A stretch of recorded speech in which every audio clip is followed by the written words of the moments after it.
So please remember, number one, God installs the leaders. 2, God directs the decisions of the leaders, even though they think they're making the decisions. 3, God owns and controls even the unrighteous leaders. 4, God disposes of the leaders. And 5, God is the strength of those who love him. Let's go over to John in the New Testament. John chapter 19, verses 10 and 11. John 19, verses 10 and 11. God installs the leaders. Then said Pilate unto him, unto Jesus, Speakest thou not unto me? Knowest thou not that I have power to crucify thee, and have power to release thee?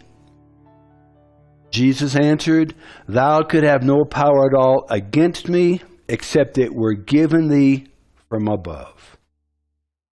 Let's navigate back to the Old Testament, to the book of Ezra. Ezra chapter 6, 22. Ezra 6:22. God directs the decisions of the leaders. And kept the feast of unleavened bread 7 days with joy, for the Lord had made them joyful, and turned the heart of the king of Assyria unto them, to strengthen their hands in the work of the house of God, the God of Israel. Now let's take a look at Job, chapter 12, verses 9 through 25. Job, chapter 12, verses 9 through 25. God owns and controls even the unrighteous leaders. Verse 9. Who knoweth not in all these things that the hand of the Lord has wrought this? In whose hand is the soul of every living thing, and the breath of all mankind? Doth not the ear try words, and the mouth taste his meat?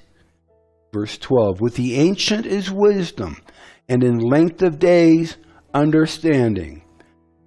With him is wisdom and strength, he has counsel and understanding. Verse 14, behold, he breaks down, and it cannot be built up again. He shuts up a man, and there can be no opening. Behold, he withholds the waters, and they dry up. He also sends them out, and they overrun and overturn the earth. Verse 16, with him is strength and wisdom. The deceived and the deceiver are his. Now, that may not align up with what you have been taught, but even the devil, even Satan, is under the Lord's control. 17, he leads counselors away spoiled and makes the judges fools.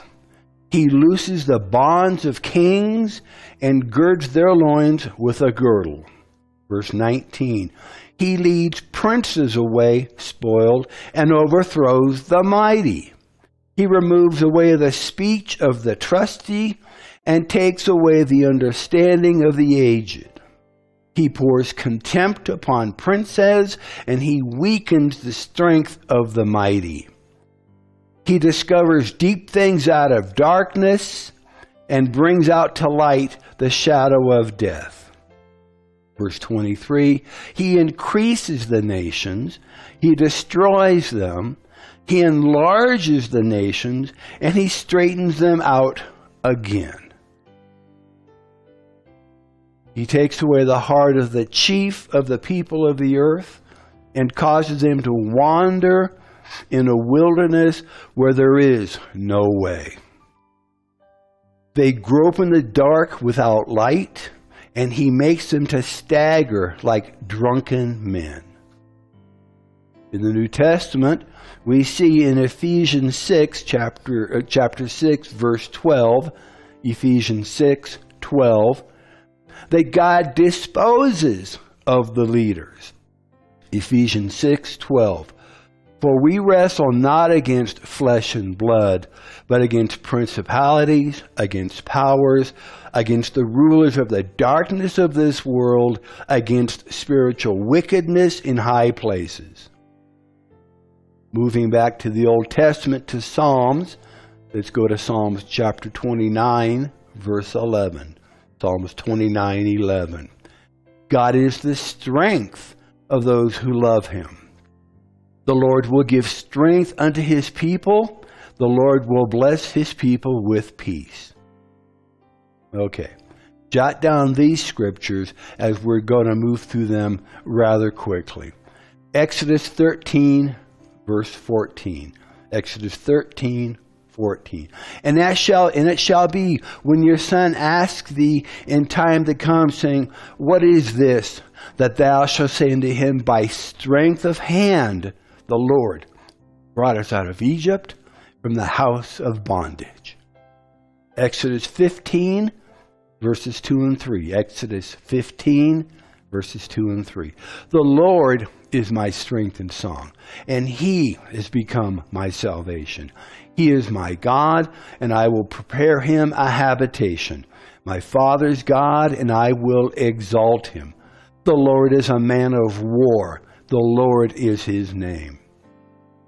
2 Samuel 22. 2 Samuel chapter 22, verses 32 and 33. For who is God, save the Lord? And who is a rock, save our God? God is my strength and power, and he makes my way perfect. 1 Chronicles chapter 16:11. 1 Chronicles 16:11. Seek the Lord and his strength. Seek his face continually. 1 Chronicles 16:25. 1 Chronicles 16:25. Glory and honor are in his presence. Strength and gladness are in his place. Nehemiah chapter 8, verse 10. Nehemiah 8:10. For the joy of the Lord is your strength. The joy of the Lord is our strength. In conclusion, it is the Lord Almighty who is in charge of this earth, not men and not women.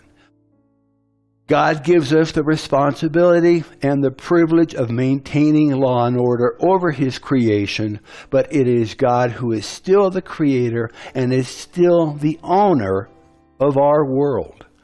And our God still intervenes in the affairs of mankind. This is the story of salvation in its essence. When the first man sinned and lost control over the earth, God intervened in the affairs of mankind, sent his Son, Jesus Christ, to redeem us from the fall and to reclaim his rightful ownership of the earth from Satan. The events of history show that God has always intervened in our history, and these times that we are in are no different. So what can we do to overcome the corruption of our day? Is there anything that we are supposed to be doing? Do we just sit back and idly let someone else do the work for us? Or do we have some responsibilities in these matters? Is God going to do anything to help us in our times of trouble? Or will he simply abandon us to our own follies and poor decisions? These three men had been given the same opportunities. One repented, two did not. One lived, and two died. Psalms chapter 11, verse 3. Psalms 11, verse 3 has the answer. Psalms 11, verse 3. If the foundations are being destroyed, what can the righteous do? Or you might say, if the foundations are being destroyed, what is the righteous one doing? What is God doing? Another way of looking at this is the foundations of law and order have collapsed. What can the righteous do? or the foundations of law in order have collapsed. What is the righteous one doing? Here's the rest of the story. Psalms 11, verses 4 to 7. Psalms 11, 4 to 7. But the Lord is still in his holy temple. The Lord still rules from heaven. He watches everyone closely, examining every person on earth. The Lord examines both the righteous and the wicked. He hates those who love violence. He will rain down blazing coals and burning sulfur on the wicked, punishing them with scorching winds. Verse 7, for the Lord, the righteous Lord, loves justice. The righteous Lord loves justice. The virtuous will see his face. The earth is the Lord's and the fullness thereof, the world and they that dwell therein. God will not be mocked, and whatever a man sows, that shall he also reap. These three men had been given the same opportunities. One repented, two did not, one lived, and two died. We're going to be starting a revival campaign very soon. It is called Declaring War in the Heavenlies and Victory in the Land. You will be discovering some foundational truths for the church and for believers today that will help you understand what you can do and what the Lord expects you to be doing in these times. Follow us on Facebook, YouTube, and Instagram for more details. And until next time, may the Lord richly bless you, prosper you, and keep you safe as you follow hard after him. And we'll see you next time. God bless you.